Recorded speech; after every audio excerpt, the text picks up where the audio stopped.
I can't do it, you feel me? We got that boy ASAP Ferg in the building. Ferg, what's happening? About to go live. Right? And of course, if you got any questions, drop it in them comments, man. I got you. Oh, for sure, Just. You know I need some more. Yo! What's bracking?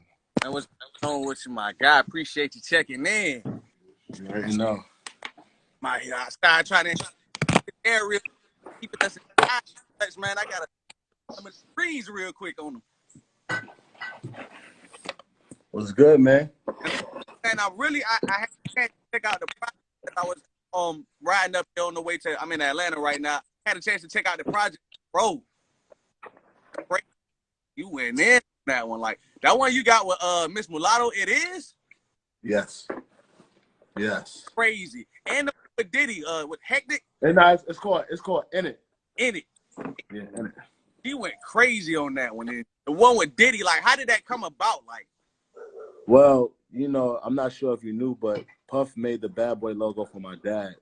I mean, I said my dad made the logo for Puff, and that's how I know Puff. I hear an echo on your side. Somebody else got an iPhone? nah, you good? Yeah, I got an iPhone. You good? No, I'm saying somebody else got it on the live because I can hear an echo. No, I'm just outside. It's probably because it's in my hand cup. Oh, lit. All right, bet. Yeah, so my pops did the Bad Boy logo, so that's how I made the connection with the legend himself. You know what I'm saying? That track is crazy. Even your subject matter on it, like you speaking, you preaching on that one. I see. Now I had to hit the rewind on it about 2-3 times.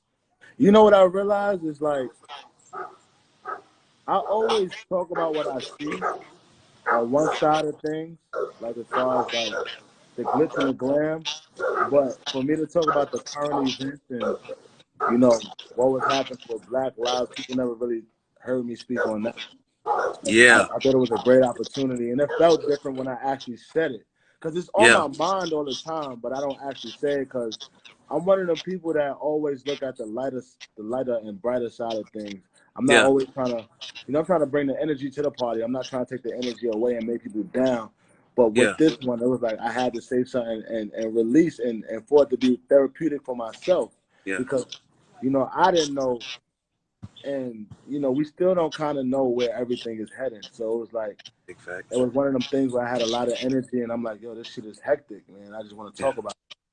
One of the things I definitely talk about on my show is how I appreciate artists, especially such as yourself, that have major platforms and use the voice to definitely spread light on these matters. You know what I'm saying? Right. Like you guys have all of the spotlights on you and you take that opportunity and talk about not just the superficial, like you say, but the real deal of what's going on. And I think that's what makes a song like that one connect with your listeners. You know what I'm saying? I think you had a line in there where you mentioned about giving all of your problems to the Most High, because you know what I'm saying, he the one he beat pain. That's what he do. I'm like, man, that's deep, bro. Like, wow, you the first one to pick that up. Wow. I caught that, man. I caught that, man. I felt that. I'd have been through that. So I'm like, dang, like I could tell you just let go what you were feeling. Yeah, that's a fact. And sometimes it's hard for a lot of artists to tap into that. Like tap into just that truth. And then, we be fearful sometimes because of what people may think of our real views on things. Like, you know what I'm saying? Like, and then some people just like, as artists, you want your art to work as well. So you can risk like the shit not working, or you can really like just jump into that seat where you just, following everybody else. And I never want to feel like I'm compromising myself, to do that. Big facts, like you don't sell out for that. That's the vibe. I don't know why you ain't do this from the beginning with the blue lights and all of that. That's the whole spot right here when I come down. Yeah, that's the look. You got the dog barking outside. No, this is the vibe right here. Now we said we good now. So the series of floor seats, how did that come about? Like, how did the name come about for it? Somebody said I'm cross-eyed. I'm definitely cross-eyed. I got the Biggie syndrome. I'm a cross-eyed nigga. I'm never getting it fixed. The money won't. But how did what come about? The floor seat series. Like, how'd you come about with that name? What was the inspiration behind naming it that? Just like me getting heavily into like, just like basketball and just sports and just the fight that a lot of these guys have to go through, from the workout down to like the mindset, down to just strengthening and conditioning themselves to be competitive and be the best. And I could resonate with that because I feel like I'm an artist, but really I'm an athlete, because in order to keep going, and when, rest in peace, Nipsey Hussle said it's a marathon. That's true. Like, it's not about like you just doing it this one time. You could lose your momentum and people will stop thinking about you and even stop saying your name because you're not going still. So like, we got to condition ourselves to really be able to keep up with the time, condition ourselves to perform, condition ourselves to be able to say all the lyrics and not run out of breath, condition ourselves and our mind and to like, talking about bigger situations and just, turning up our artistry. So, I'm an artist. I mean, I'm an artist, but I'm really an athlete. And that's how I connect with Flossies. You're definitely more than just a rapper. You're definitely an artist. Like I said, I can hear the craft and the care that you put into your music. But as far as I knew you were a basketball fan when I heard Floor Seats, especially when I heard drops from JaVale McGee and is that Kyrie? Kyrie too? Nah, it's JaVale McGee. I got Jaylen Brown on there. I also got my man Damian Lillard on there. Yeah, D-Lit. Yeah, exactly. Yeah. So, what's your finals predictions? Who you going for? Oh, Lakers, of course. Smart man, smart man. And I'm bi-coastal now. I'm in LA, so I definitely got to go for the Lakers. And Brown is my homie. Okay. That's a good pick. A lot of people, I got some people in Savannah that's talking about Miami. I'm like, really? Like, they bugging out. But I think that's just because people don't like Brown. Yeah, personal issues with them. I understand that. Yeah. Now for the Floor Seats, you have so many features on there. Like I heard Marilyn Manson. Yes. Yeah. One of my favorites. How did that come about? Like, how did you put that together? Marilyn Manson is a long story, but to make it short, me and C-Note made that song. C-Note produced New Level. Mm-hmm. We did that about a year ago. And he hired a PR person to send it to Marilyn. They fell out of contact. Marilyn got the song, but we never got a chance to connect with him. And then I just, a year later, wound up going through all my old music, that I've recorded, I've never put out, because I do that sometimes. Yeah. And I was like, yo, this is a fire song. Why I never did anything with it? And I went to his Instagram, Marilyn Manson's Instagram, and seen that he was following me, and I didn't follow him back. And I'm like, hold up, I gotta follow this dude. Like, I didn't even know like what was going on. And I had followed him back, of course, jumped in a DM. I hit him up, yo, I got the Marilyn Manson song. He said, yeah, I've had it for a while. I've been coming out to my shows with it. Over 30,000 people. Like, it was my intro for a whole tour. And I'm like, what? I'm like, hold up, we got to link up. So when I got to LA, we wound up linking up. We went to the studio, and we got it done. We had like so much conversation about like, his interviews and like the crazy shit he was doing back in the days, and the things he's into and stuff. And then we got into doing the record. It was dope. It was amazing. He's a crazy motherfucker in real life. Yeah. That's huge. That's why I was like, it seems like the energy would just match. Like you both are real artists. You know what I'm saying? And not scared to be confined in that box, to do what you feel, to do what, you know what I'm saying? Express yourself the way you feel fit. Right. Now, of course, I've heard you have something in the works with Pharrell too. Oh man, did you? Well, yeah. I got the exclusive. I keep my ear to the streets, man. That's what I do. Is that what you heard? That's what I heard, man. Can you give me a little something about it? I mean, me and P worked on some stuff together. We've been in the studio multiple times and been friends for a long time. We got something cooking. We don't know what's sticking to the board yet, but people got to stay tuned. I know it's gonna be crazy because you got Move Your Hips going crazy right now. All of the ladies love that one, and it's very successful. Like, how do you feel about the success of Move Your Hips with Nicki Minaj right now? How did that come about? I feel the success is crazy. And what's funny is there's a lot of mixed reviews because the Barbs went out and said that I wasn't giving like some of the songs, the single sales to like Billboard, you know what I'm saying, to make it go #1 or whatever the case may be. And there's no such thing as doing that. Yeah. It's like they collect all of the, you know, the streaming sales and all of that stuff, and they do their own, you know, thing with that. So that's a lie. I don't know who put that out there. And if I have a song, why wouldn't I want it to go #1 and do everything I can to make it go #1? That's And perfect. and two, I don't know if that was 2 or 3. Well, I'm gonna just say 2. And 2, um, it made the Billboard, and it's one of my biggest records to this day. Like, because if you look at the growth of Plain Jane, Plain Yeah. Jane at its peak when we went 5 times platinum, made it to #25 on Billboard, and that was my biggest song. That was, you know, that's, you know, one of my classic records. Yeah. But at Still. that time, it went 25, and at its peak, it's been out for months already. This Nicki Minaj feature, Move Your Hips with Made in Tokyo, and shout out to Frankie P for making the beat. You know, one of my, you know, good friends and producers from Trap Lord days.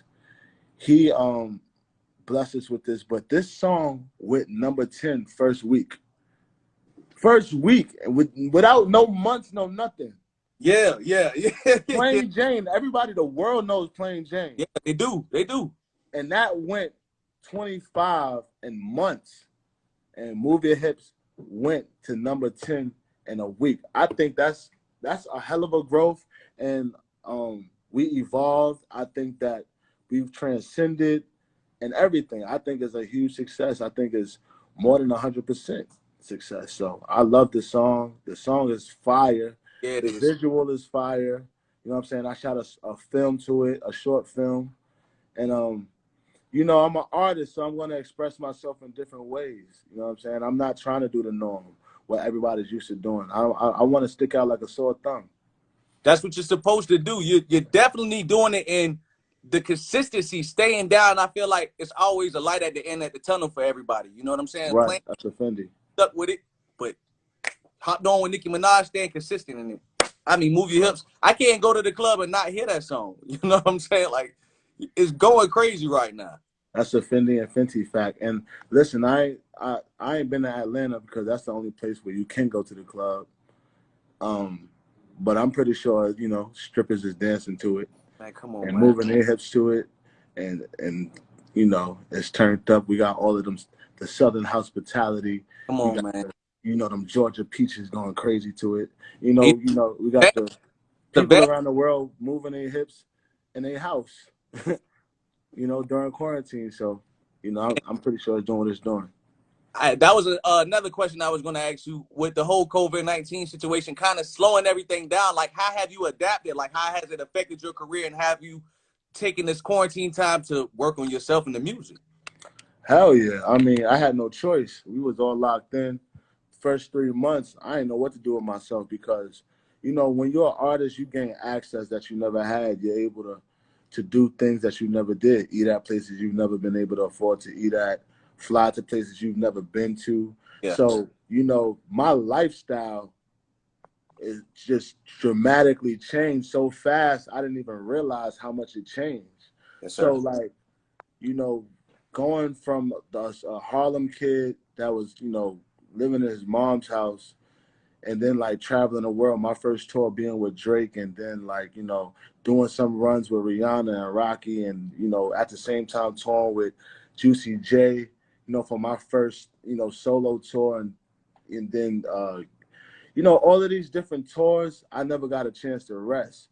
Yeah. So by the time I was able to sit down, I didn't know what to do with myself. Yeah. I'm like so used to waking up early in the morning, catching a flight to Paris to go to a fashion show, going to London. Yo, YG having a party in LA. Let's go to LA, like, and just picking up and going. But now I couldn't go anywhere. The Yeah. only place I could go to is the supermarket. And that was my source of entertainment for the week. I would go every Friday. I was just happy to see people online, and we had to stay 6 inches away from each other. These are So 6 inches, man. 6 feet and 6 feet, 6. yeah, well, yeah, 6 feet. Sorry, Yeah. I, 6 feet away from each other. And yeah, it was a big change for me. It was a change I needed. I got really centered. I started cooking for myself. Yeah. Doing a lot of things for myself because, you know, I have assistants and stuff like that. And you kind of forget about the simple things when you're moving as fast as us artists move. So I kind of like dial back into like, you know, my creative and, you know, all my artistic abilities and expressing myself through different mediums again. Like I picked up drawing again. I picked up like painting and doing artwork and really like sketching out things and things like that. Things that I've always loved, which was always an outlet for me. I picked back up. Yes, sir. Yes, sir. That's why I notice a lot of people do. They find time to make themselves happy again because, like you said, you on this routine working, Yeah. just working, working, working, working, working. Yeah. You had a chance to recharge and reset, and this is Right. like feel like a rebuilding period for everybody. And if you're working on the grind like yourself, you're gonna come out this a millionaire, more millions and more millions and more millions. Yeah. Hey, I ran into a lot of opportunities during the pandemic, believe it or not. Like, you know, I'm definitely, you know, I feel bad for people that lost people, you know, due to the COVID.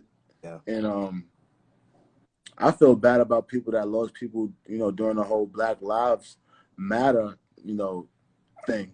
But the thing is, I feel like this time was built for us to all become stronger and more in tune with ourselves. Because, you know, in a time of like all of the social media and computers and all of this, we got wars on every angle. Like we got a technology war, we got spiritual warfare, we got religion that's, you know, separating people. We got all of these different things, political views, all of this. And we never just could be people.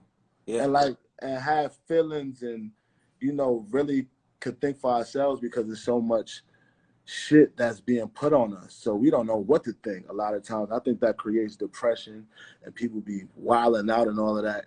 And I think this time for us to sit kind of in silence and, you know, people got a break from work and they got, you know, a little bit of money. I know they was happy about that. You know, they, you know, we kind of made it do what it do. Yeah, nah, that's true because a lot of people had a chance to really work on their mental health, which is big, especially Right. in they never had a chance to really address it. So, like you said, you got some people who've been really making more money staying home and working on their mental health than being on a hustle and bustle and going Yeah. to certain jobs. You know. But also too, I needed that. I needed that sit down too because, like, look, I'm a millionaire. Yes, sir. I've made money. I got a multi-million-dollar business that I run with I got my family with me. Yeah. It's people that I gotta support and everything like that. Yeah. What I realized, if your mental health ain't right, and if you tired and you feel burnt out and you don't have a chance to reset and recenter yourself, which is super important, then your body ain't gonna follow.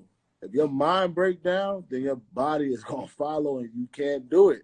So you gotta make sure your mind is right for anything. If you're reaching for the stars, if you wanna get a six-pack workout, if you wanna, you Hey, know, achieve anything, you gotta set your mind first and then your body will follow. So I think that's super important for everybody to know that.